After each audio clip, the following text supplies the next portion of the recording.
we'll go ahead. We'll get started so you can get back to work, and I got things to do too. But No, you're good. I appreciate you being on, Caleb. I'll introduce you, Caleub Bueno. He's the head freshman coach at football coach at Desert Vista High School in Ahwatukee, Arizona. And Caleb and I go back a long time. Caleb played for us at McClintock, and I want to tell a story real quick because when I get up and speak to schools and to teams and to coaching staffs, I always tell them this story, always. And I think you know what story I'm going to tell, don't you? Yeah, Yeah. So, I do. Caleb, when we were at McClintock, Caleb was a tight end and outside linebacker, started both ways for us. And his senior year, we had a really good team. And we lost our first game to Maricopa, and we shouldn't have.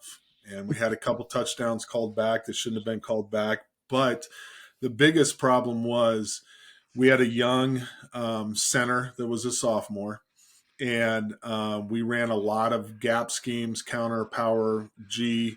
We ran some traps, and we ran inside zone. And our young center must have had, I don't know, 20 or so poor snaps, whether they were over the head, in the dirt, way to the left, way to the right, and it threw off all of our timing in our run game. And so that next week, that next Monday at practice, we were practicing, and we ran some gap scheme. I can't remember what, but the center was responsible for blocking back, and his snaps were all over the place. Now, I wasn't big on repeating plays because I feel like after 3 plays or so, the defense starts playing, the scout team defense starts playing the play. But we couldn't get the snap, so we couldn't run the play. So we must have run it about 20 times. And I was getting frustrated. A lot of the kids were getting frustrated. And one of the assistant coaches comes up to me and kind of hits me on the shoulder and goes, "Coach, look." And I turn around, and back behind all the offensive reserves behind the play, there you were, our starting tight end, taking snaps. Um, and I was like, okay, so we threw you in there. And I mean, your football aptitude obviously is off the charts, and it was back there coming from a coaching family. And um, Caleb ended up starting the entire season, led our offense, started at center, and I think it's a testimony to your character and your leadership because it's not what you wanted to do, was it? I mean, No, it really wasn't. you wanted to play tight end and go catch passes, and it took away from your defensive playing time as well because you were our starting center. But we made the playoffs there and had more wins that season than they had in 15 years, 16 years, and it started because of you, not because of the quarterback, not because of our defense, but because of you. And I think coaches, you listen to that story, and we all want young men like you, Caleb, that sacrifice what you wanted for the betterment of the team. I mean, ultimate team player, ultimate leader, and I still get chills when I talk about that. So we'll leave with that. That experience. Tell the coaches out there, like, what got you to the point where you were just like, I'm going to do this. I think You for know, me, I had already played center, and this was back in youth ball, and I I uh I was watching practice, and I'm at tight end, and I get Y off. I look back, and I'm like, damn, we're looking bad right now. And for me, losing wasn't an option. And I turned to Fig and I said, all right, you know what? I'm gonna do it. And Fig goes, are you sure? I said, Fig, I'm sure. Let's just do this. Like the hell with it. Let's just go. So I went into it and I did it. And for me, it was we had about 8 captains, I would say, on that senior squad, and I was one of them. And if you're gonna appoint me as a captain, then I'm gonna do what a captain needs to do. Um, I'm gonna be a leader, and leading isn't always the loudest in the room, sharing every areas, short like that. It's more of what are you gonna do for the team? And I think for me, putting team first was the best thing I ever did in that moment. And I think just thinking about my seniors. I mean, you remember we had about two big talks before the first game. We had big senior meetings. We had started senior meetings with the kids, with the boys, put them in on a Monday. Hey, let's get it together. We got to win this week. And I think one of those things was my brothers. I thought about my brothers more than anything. For me, it wasn't about college football. It was about next level. It was about me being in the moment with my team. And so I think that was one of the things that drove me to go play that. But luckily, I loved it. So at the end of the day, I didn't mind it at all. So Right. Well, one just to clarify. So Fig was our offensive coordinator, Anthony Figueroa, and we've had him on the podcast, and he's the head coach at Marcos Deniza High School in Tempe, and they went 9-1 this year and having a great season. But um, Coach Figueroa, Fig, is also your uncle, so you yes, sir. grew up understanding what coaches go through. You saw playing through a different lens, um, and I think you probably understood more so than anybody on that team what we as coaches were trying to get across in regards to, listen, if you're going to have success, we're going to put you in the position to be successful, but we can't do it for you as coaches, right?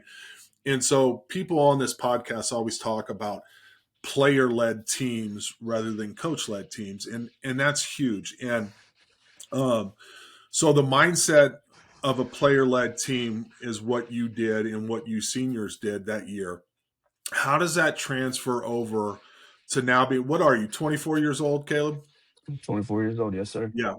So, and you're the head freshman coach, which is, I really want to hone in for the younger coaches as we get along in this. But tell us as a coach how you take that experience and how you take that player led team mentality, where the players are responsible for the success or the non success of the program. How do you transfer that mindset as a player over to a young coach and really get that point across to your kids? I think there's so many types of coaches. Every coach is different and great in his own way. And I would like to say mine is getting in touch with our athletes, understanding our athletes, getting on a mental basis with our athletes, what's going on. So I get in touch with the mental side of of our athletes. I let them vent to me about their days. I let them come to me about what's going on. And for me, understanding our athletes in that way can get a player to go as far as anyone can imagine. You know, we want to let our players know that we're going to go through a wall for them.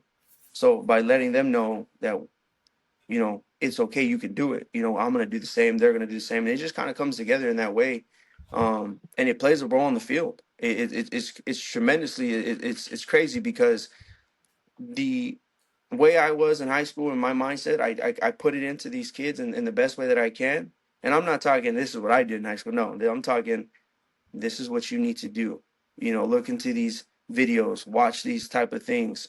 How do you go about your day? What do you do at home? You Right. know, I touch on the what do you do for your parents? That's good. Being grateful for what your parents do for you, being grateful for your grandma, your grandpa, whoever it is in your household that's taking care of you.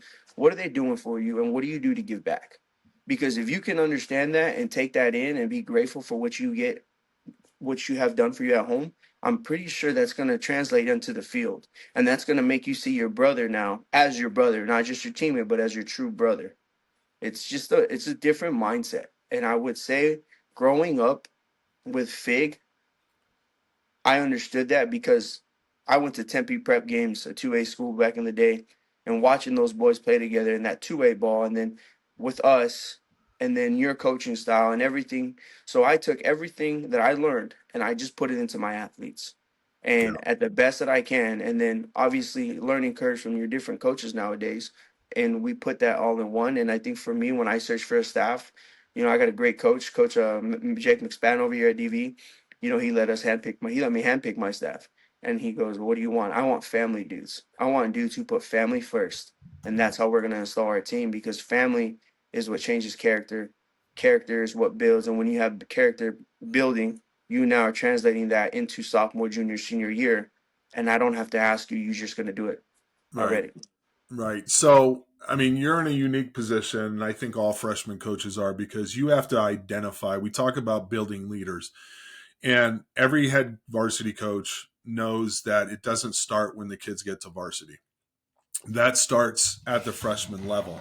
Um, so how do you and your staff, you know, from the direction of your head varsity coach, how do you guys go about identifying leaders first?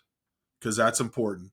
And then developing those leadership qualities amongst those leaders that you have identified. So we did in the off season, we had 10 groups. I watched varsity. We were in a developmental period with freshmen. I'm watching varsity and they picked 10 captains. Those 10 captains had about 15 dudes each behind them, whatever.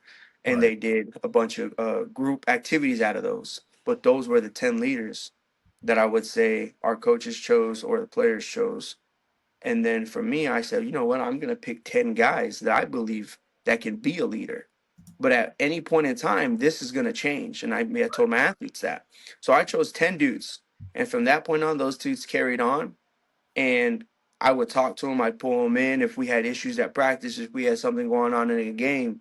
If I felt somebody wasn't being a leader, I'd pull them in. I'd reel them in and say, what are you doing differently? What are you doing different from the guy next to you? If I'm choosing to be a captain, understand I'm choosing you for a reason. I'm not just choosing you to put the C sticker on your jersey. That's not what it's about. It's about when we're down in the game, what are we doing? When we're down in practice, what are we doing? When we're up, how do we maintain staying up on that high level? You used to say it, ups and downs, but you got to stay up and keep climbing. Once you go down, you got to find your way back up, but try to stay up as much as possible. Peaks and highs and lows. And Right. so I told the boys this is going to change. And last week, actually, before playing Nogales High School, I changed it. I took 4 dudes off and I put 4 more dudes right back in. So um, they were like, what the heck? And I'm like, I told you guys, when we're playing football, this is about leadership. This team's going to be built off leadership. And if I don't have 10 dudes who are going to lead my team, I'm going to change it because I don't care. It's kind of just one of those philosophies is what's going to build your team, what's going Right. to build them for the next level. And right now we're in a rebuild here at DV, right? And one of the things we're moving into next year is having character um, captain captains for each class, freshman, sophomore, junior, senior, picking about 5 dudes, maybe 2, who knows, or maybe more. And we reel them in on how do you lead your class? How do you lead your class? How do you lead your class? How do you lead your class? So that way there's no drop level. That way we Right. can carry that on to the next level. Do you have a leadership council on freshmen, on the freshman Not level? Not yet. I'm developing some sort. I would say that our meetings after practice, before practice, I'll pull them in before a game, and I'll sit them down, and we'll go about how are we gonna approach this week. What are we gonna do differently? I'll pull one of them in, 2 or 3 individually, or maybe as cut up in pieces, and we'll talk about different things like that. I do feel that's one thing we're gonna work on. We're working towards is having more of that leadership council for next Good. year. Good. Do you guys? Does your program? Do you guys? Do you guys do character matter at all? Yes, we do. We did. We started since week 1, Good. and I I love it. I love Character Matters. I actually watched your live podcast on Character Matters, with one of the main guys, and I tell these boys, this isn't just a word for the week. This isn't just something one year out the other. No, I want this something to be embraced. I want you to use this and install this into our week. How does this fit our week?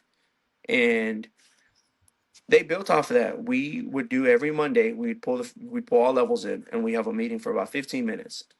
We Right. would name our character of the week, and so on. I think past week was noiseless, and we had a kid for noiseless, and then this week, we started on Monday, and then we go from there. We take a picture. They get their little certificate. I mean, the kids love it. I love it. It's nice. It's set up for you. I just We got to get these kids to be more in tune with what it means to be a leader. Right. Right. So Absolutely. What do you think for parents of incoming freshmen? So guys you haven't got yet. What do you think the most important thing parents need to know about what they need to do with their young athlete to be ready to come in the summer and get going on a high school football team? You got to let them go. You got to let them do their thing. I think that's one of my biggest things is you got to let them. You got to let them. You got to let their coaches take full control, and you got to trust their coaches. You have to let your kids know, let the young ones know, hey, moving forward, your coach is you. You're under your coach now. I need you to text your coach. I need you to call coach. I need you to get a hold of coach. I need you to be responsible in those ways and start building that communication, that responsibility now. I think the biggest thing with freshmen, lower kids coming in is texting me, coach, I'm not going to be there. Coach, I got this going on. Coach, my grades. You know, not me finding out from other people. I would like to for parents to understand that communication is probably one of the biggest things to teach these kids at a young age, so that way they can build that responsibility because again, mom and dad can't be there to take care of them their entire life. Right. Right. I think that's something I learned with Fig was you go talk to Corbin, talk to Corbin, you know. So this, something that I try to put into these kids about that is accountability factor. As Yeah. and vacations, of course, we love taking vacations, but let's not do it during football season. Right. Yeah. That's we know what that was like because we had some kids that did that. What would you? How do you develop? Academically off the field. Um, I think there's a lack, and I think you would agree. And I think your class is one of the few remaining classes really that I think understood this. But I think with COVID, when COVID hit, a lot of things changed.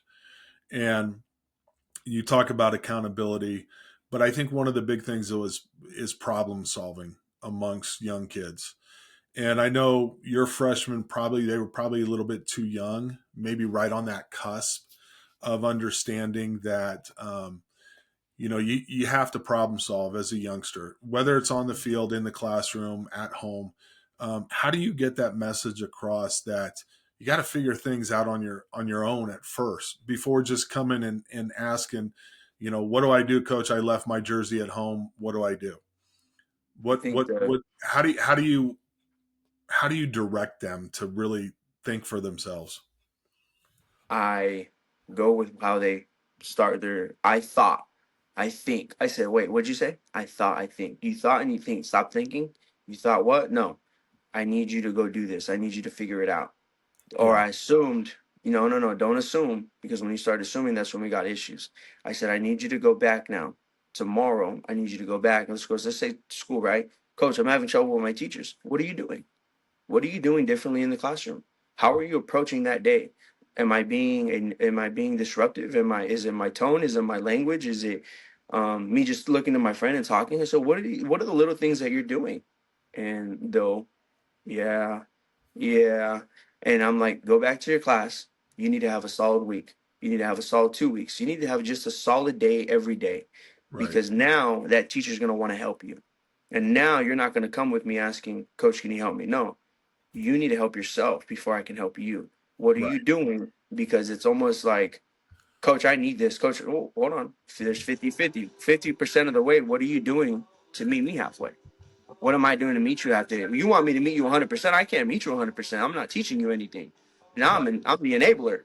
So meet me halfway, and then after that, Coach, I feel great actually, Coach. I talked to my teacher, and she's helping me now, and this and this. I said, what are you doing tutoring wise? Are you going in the morning? Are you going in the afternoon? Are you going during lunch? Well, I don't want to miss. No. Well, hold on. I always tell my boys the first 30 minutes or 15 minutes because our schedule is different here. So our practice starts at 4, school's out at 3:35. Not much time, right? So I say, if it carries over into practice time, just get your butts to practice. I'm not mad. Give me a pass. Show me what you got. When it comes to jerseys, what did I tell you the first time? And sometimes I'll be honest, I don't even give the kid the jersey. I let him walk out, and that's probably one of the toughest things because I have a sweet soul, and I'm really all about helping these kids, and and I think that's something that you learn to as a coach is no means no, and you got to leave your foot on the ground, and you can't pick it up, and you got to understand that what you're doing is going to teach them something. And from where I started this year to where we are now, it's huge. I mean, I got kids going to tutoring, texting me, doing different things. Um, Parents are texting me, "Hey, coach, not sure what you did, but my kids have been turning it around at home," and so it really just goes about it in that way, to be honest. Yeah. What being a young coach, and there's a lot of guys that want to get into it. You know, whether it's right out of high school, out of college, whenever, um, like you did. What would you What would you tell them where, as far as where to start? Because I think a lot of people, I've met with a lot of coaches, young coaches that have never really coached or maybe coached a year on a lower level that come to me and like, I want to be a varsity coach, but they're not ready yet. So what would you say to young coaches getting started on how to do that and what the most important factors are on making sure that they get in with a good program? It's funny you asked that because I think for me, having Coach Figueroa as your uncle, I think he was it was probably the best way because he was the hardest on me. I would say the expectations were way different than the next coach.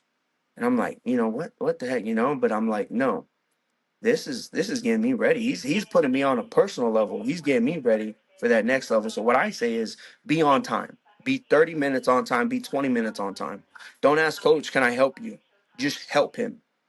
Help coach. If you're gonna help someone, you're gonna help someone. Don't ask. If you're seeing huddle sideline get set up, go help with huddle sideline. Go up top. What can I do in the box? How can I get this set up? How can I understand what film can I load up? What can I down and distance?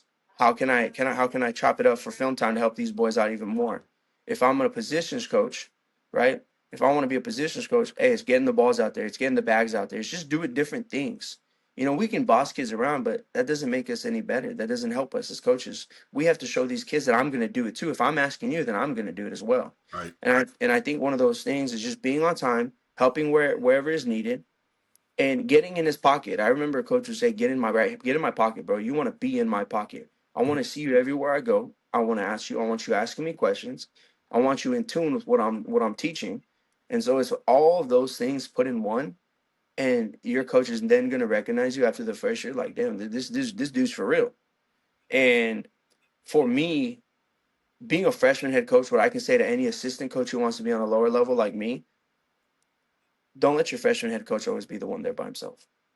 Be there with him.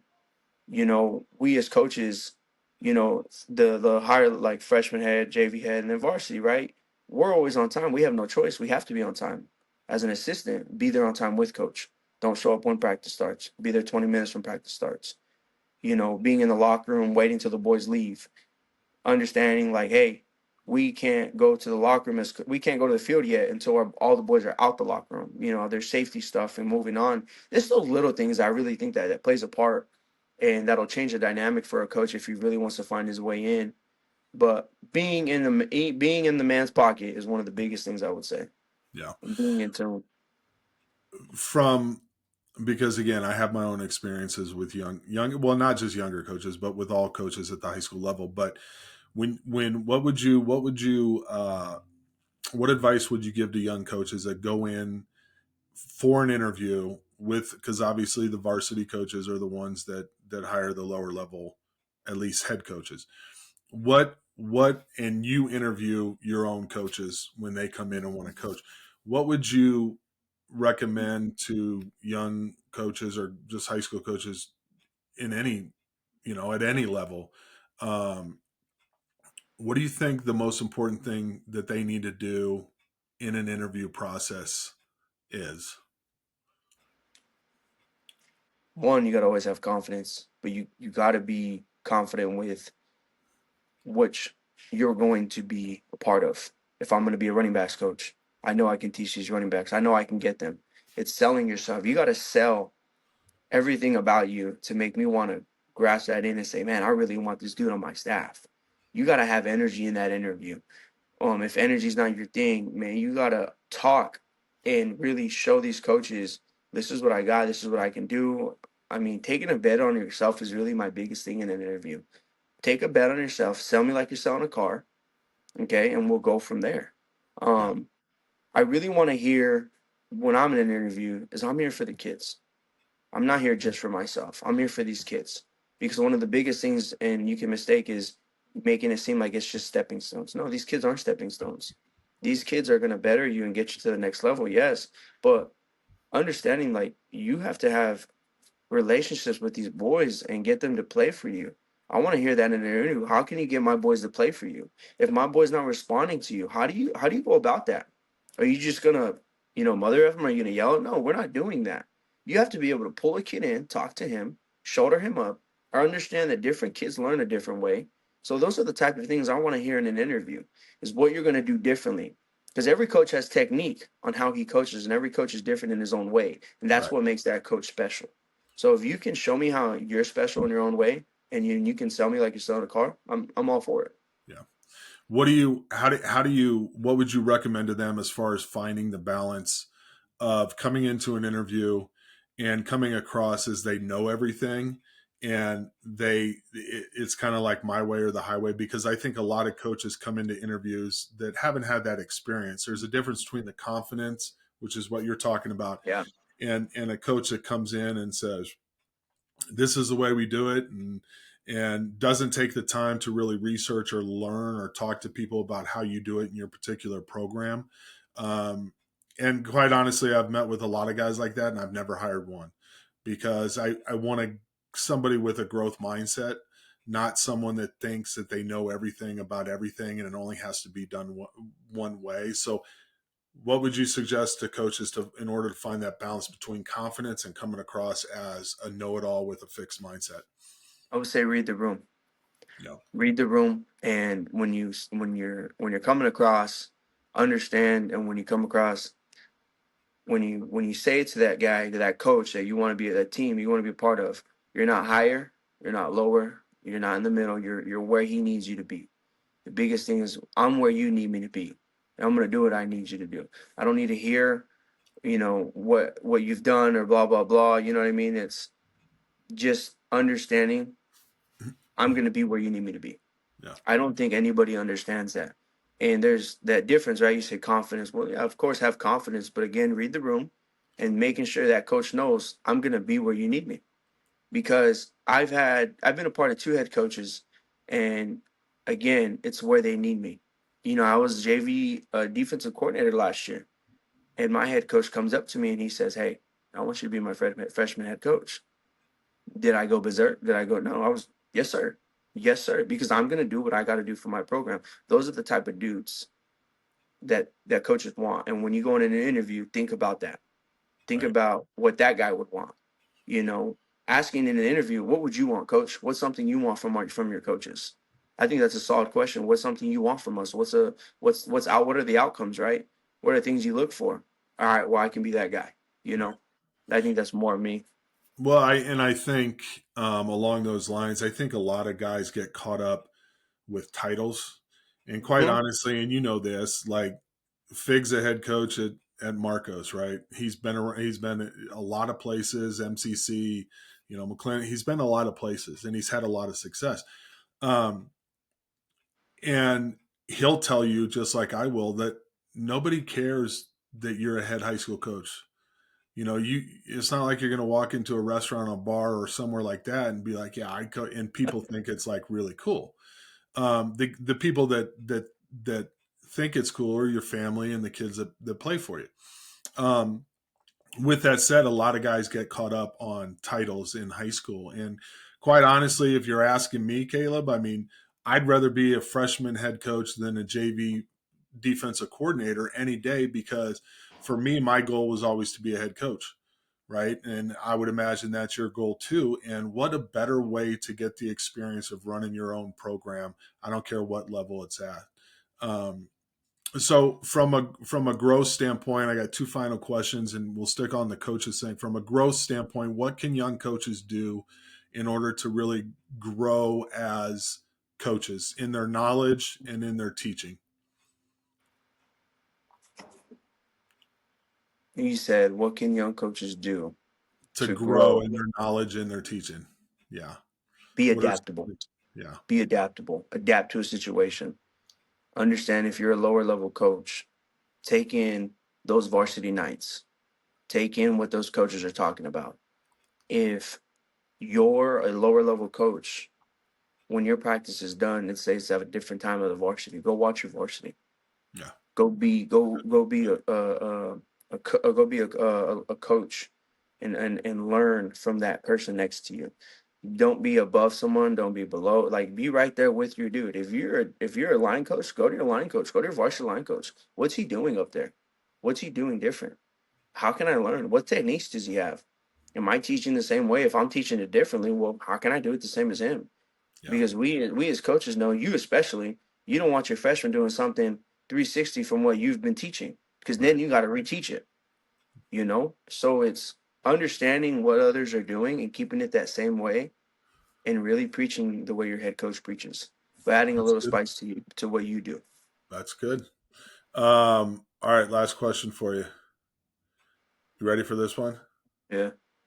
Were you nervous? Like he's gonna be super hard one. You kind of responded like, "What's coach throwing at me?" Listen, no, seriously though. Why do you coach? Why do Damn. you? Why do you coach? Um, this one always hits, man. I think for me, you asked me my senior year. You said, "Do you want to go play ball?" It was that simple, and I said, "No, no, I don't want to play ball." I had my uncle as a role model.